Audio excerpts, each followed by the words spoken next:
I pray for my kids every morning. The daily bus ride to school should not be a gamble. 7 Eyewitness News investigative reporter Charlie Specht has spent weeks poring over inspection reports for every school bus operator in Western New York. And what he's uncovered will make any parent uneasy. A school bus bursting into flames with some 24 children on board. This frightening scene played out last week in Maryland. It's emergencies like this that put school bus safety front and center. I pray for my kids every morning. You got to put a lot of trust in the schools, because once they step onto that bus, it's the school's responsibility. And release. New York State puts school buses through a rigorous series of tests twice a year. But no system is perfect, and a 7 Eyewitness News investigation shows that some buses are falling through the cracks. Last year alone, the number of serious safety violations discovered by state inspectors, who then held those buses off the road, totaled nearly 500. These buses were found to have the most serious violations. Things like broken axles, faulty brake systems, and defective tires. 7 Eyewitness News analyzed data from more than 130 school bus operators. 1/3 of those operators passed the test without any problems. The top-to-bottom test checks everything from flashing lights and transmission to sun visors and seatbelts. But the other 2/3 had at least one bus in their fleet yanked off the road by the Department of Transportation.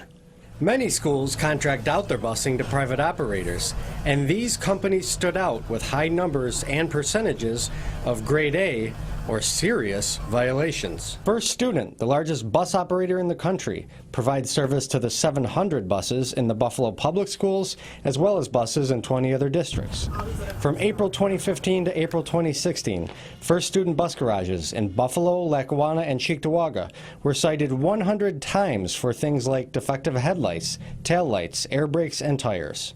Ransomville Bus Lines, which handles students from Lewiston Porter, was cited 21 times for defective axles, an improperly mounted fuel tank, and a defective brake system. And 2 companies, Carrier Coach and Quaker Taxi, had 140 citations last year and have since gone out of business. Ransomville Bus Lines declined an interview, but the general manager of First Student, which has a 94% overall pass rate, downplayed the nature of the violations. Those defects, that's part of being on the road and being in the Buffalo streets, and the defects are not necessarily any significant breakdown sort of issue. There are things that are found that have experienced some wear and tear, like a headlight, or you might have a stone in your tire.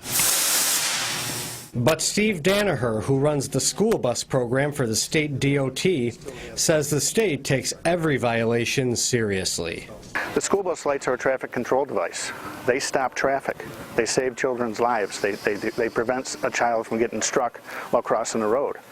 So there is no room for error or downplaying any of those type of defects. Well, Charlie, you spent a lot of time on this report. You looked through 130 school bus operators. What surprised you the most about this process and what you found this time around? You know, one thing that stood out is the fact that just because your child goes to, say, the Buffalo Public Schools doesn't mean that the school district actually runs the buses. In fact, in about half the cases, what happens is they contract out the busing to a private operator, and sometimes when that happens, they kind of wash their hands of the whole situation. Meaning they don't want anything to do with the issues that could come out. Well, you know, when I contacted the school districts, not only did they not know what was going on with the private operators and the violations, in at least one case, they didn't even want to know. Okay, so a lot of parents wanting to know tonight, I'm sure, is my student's bus on this list that you have poured over? Where can they find that information? They can find all that information right on our website, WKBW.com, and in fact, we've ranked them all with the new data visualization tool, and they can check their bus. It's in alphabetical order, so a quick check before the school bus tomorrow morning. Okay, Charlie Specht, thank you so much for your investigative reporting. Thank you, Charlie.